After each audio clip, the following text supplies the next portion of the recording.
அன்பானவர்களே, அன்பு வணக்கங்கள். நாள்தோறும் தொடர்ந்து இந்த சேனலை பார்த்து வருகின்ற உங்கள் அனைவருக்கும் என்னுடைய மனமார்ந்த நன்றிகள். நீங்கள் வாழ்க்கையில் ஒரு தெளிவு, வாழ்க்கையை பற்றிய ஒரு புரிதல் உங்களுக்கு தெரிய வேண்டும் என்ற நோக்கத்தின் காரணமாக நீங்கள் ஆத்ம ஞானம் பெற வேண்டும், ஆத்ம ஞானியாக மாற வேண்டும். உங்களுடைய வாழ்க்கையே ஒரு புதியதொரு வாழ்க்கையாக, தெய்வீக வாழ்க்கையாக, ஆன்மீகத்தில் உயர்ந்த நிலை ஒரு வாழ்க்கையாக உங்கள் வாழ்க்கை மாற வேண்டும் என்ற எண்ணத்தில்தான் நான் தொடர்ந்து பல்வேறு விஷயங்களை உங்களுக்கு தெரிவித்து வருகிறேன். ஆகவே தொடர்ந்து சேனலை பார்த்து வாருங்கள். வாழ்க்கையிலே ஒரு புதியதொரு வாழ்க்கையை நீங்கள் மாற்றிக்கொள்வீர்கள், ஆத்ம ஞானியாக மாறுவீர்கள். இன்று நாம் பார்க்க போவது ஒரு அன்பர் குருஜி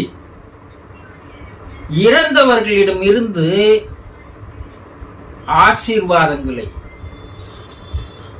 அன்பை, பாதுகாப்பை பெறுவது எப்படி என்று கேள்வி கேட்டிருக்கிறார். இறந்தவர்கள் மேல் உலகிலே சூட்சும உருவத்தோடு, வான் சரீரம் என்று சொல்லக்கூடிய அந்த உருவத்தோடு, மிக நுண்ணிய காற்று போன்ற சரீரத்தோடு, ஆவி உடலோடு அவர்கள் வாழ்ந்து வருகிறார்கள். அவர்கள் உங்களை விட்டு எங்கேயும் போய்விடவில்லை. நீங்கள் என்ன நினைக்கிறீங்கன்னா, இறந்துட்டாங்க,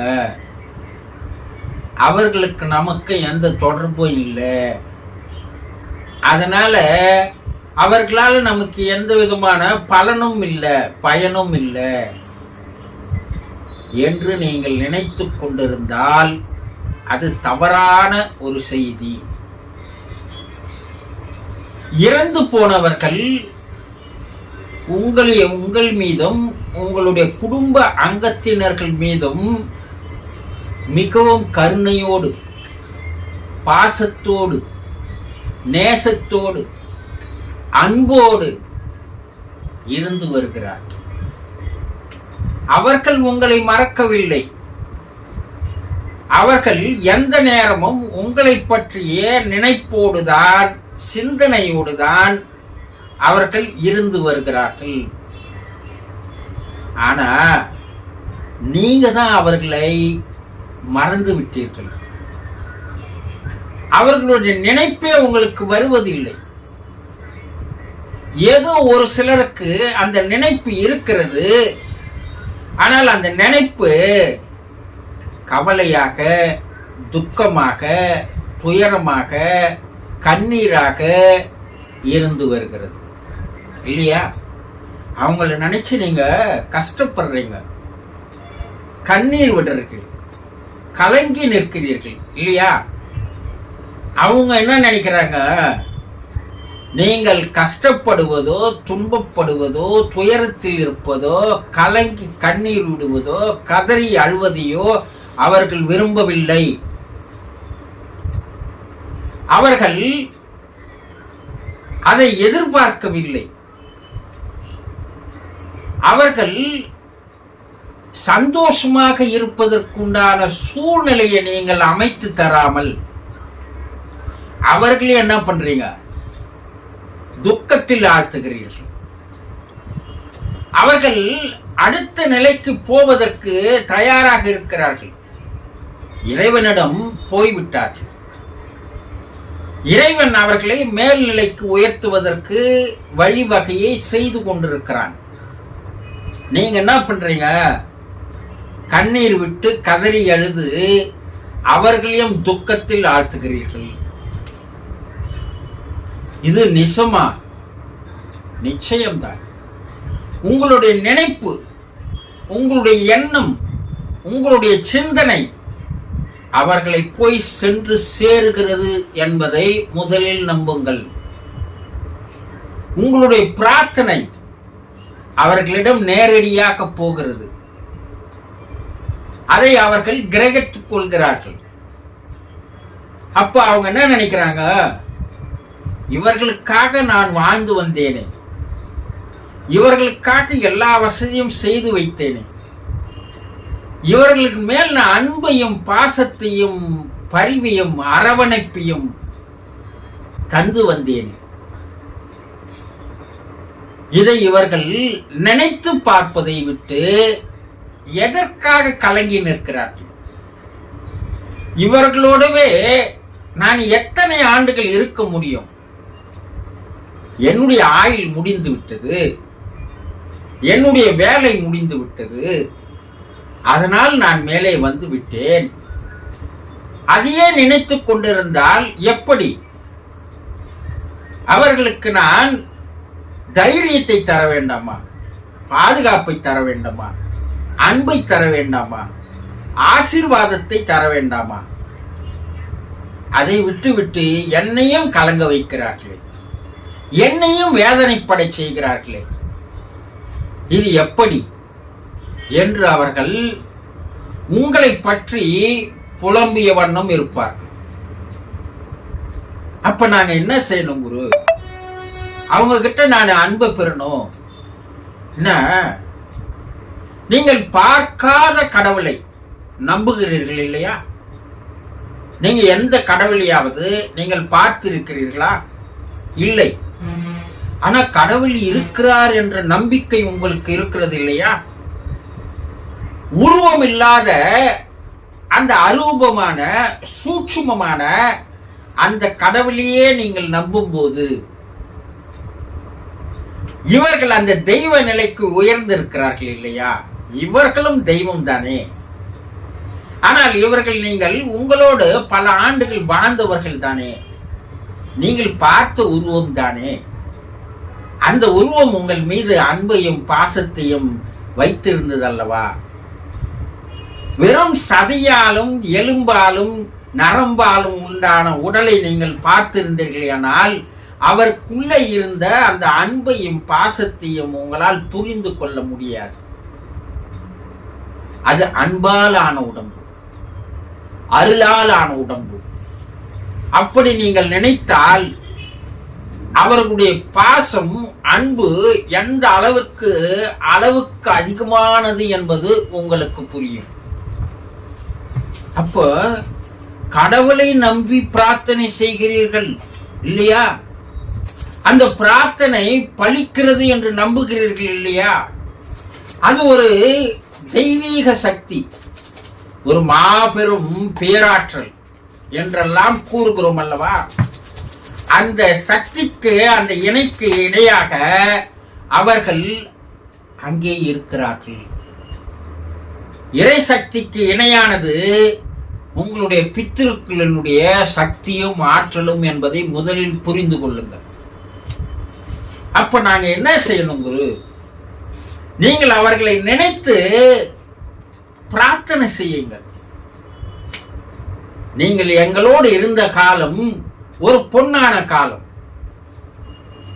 எங்களுக்கு எந்த விதமான கஷ்டத்தையும் நீங்கள் தரவில்லை.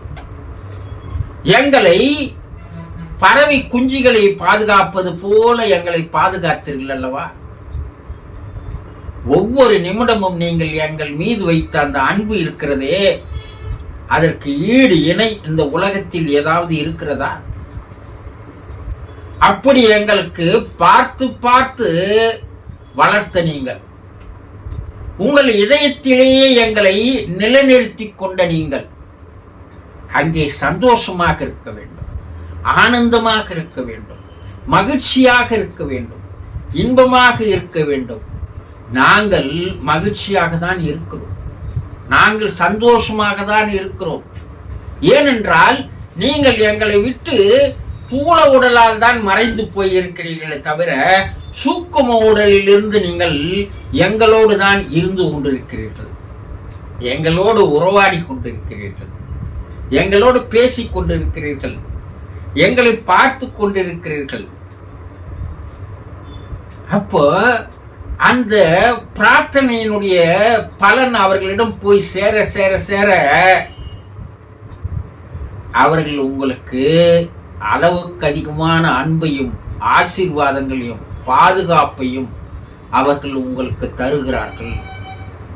இந்த அன்பும் ஆசீர்வாதமும் பாதுகாப்பும் உங்களுடைய குடும்பத்திற்கு ஒரு சூட்சும வட்டமாக, ஒரு ஒளி வட்டமாக இருந்து உங்கள் குடும்பத்திற்கு எந்த விதமான தீய சக்திகளை காணாதவனும், கந்திஷ்டி, செய்வினை, வேறு எந்த விதமான பாதிப்புகள் வராத வண்ணம் அவர்கள் பாதுகாக்கிறார்கள்.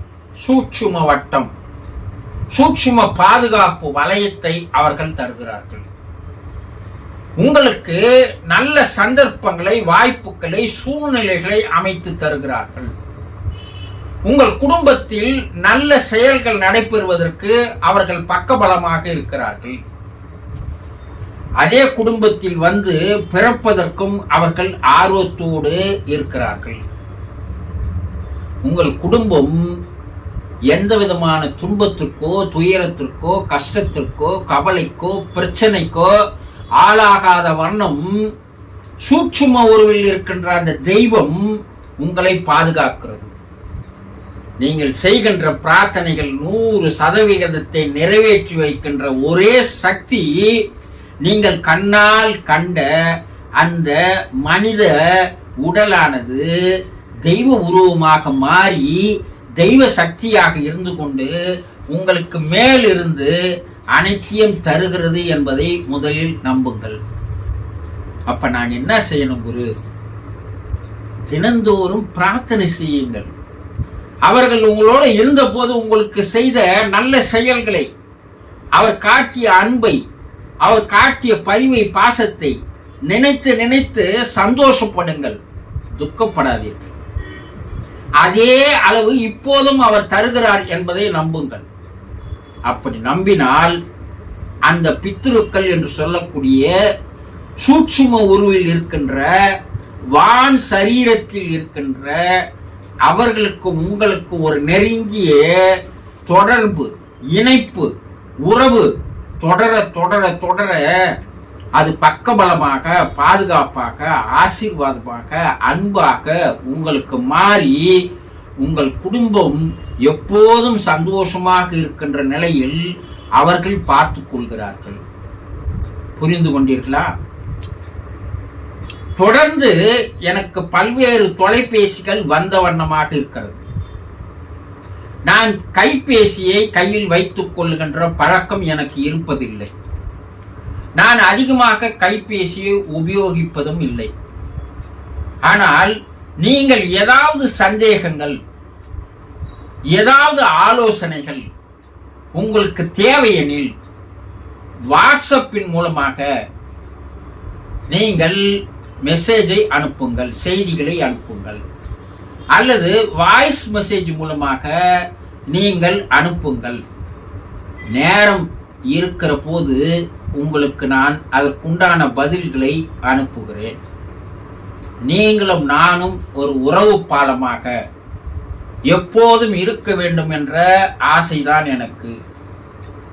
உங்களுக்கும் உங்களுடைய குடும்ப அங்கத்தினர்கள் அனைவருக்கும் நல்ல உடல் நலமும் மனநலமும் வாழ்க்கை வளமும் அமைய இறை ஆற்றலிடம் நாள்தோறும் உங்களுக்காக பிரார்த்தனை செய்கிறேன். சந்தோஷம்.